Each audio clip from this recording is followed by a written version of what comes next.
তোমার সাথে একদিন দূরে কোথাও ঘুরতে যাব, যেখানে বিকেলগুলো ধীরে নামে আর মানুষের ভিড়ও আমাদের একা করে দেয়।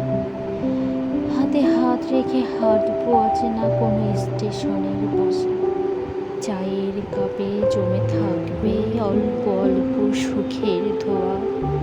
তার উপর সূর্যাস্ত দেখতে গিয়ে ইচ্ছে করেই দেরি করব, যেন শেষ ট্রেনটা আমাদের অপেক্ষা না করেই চলে যায়।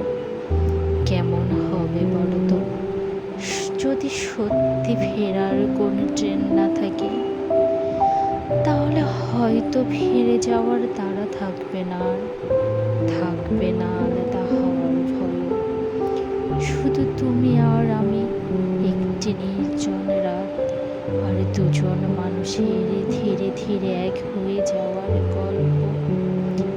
সেদিন হয়তো পৃথিবীর সব পথ বন্ধ হয়ে গেলেও আমার কোনো আফসোস থাকবে না, কারণ হারিয়ে যাওয়ার জন্য আমি তোমাকেই বেছে নেব।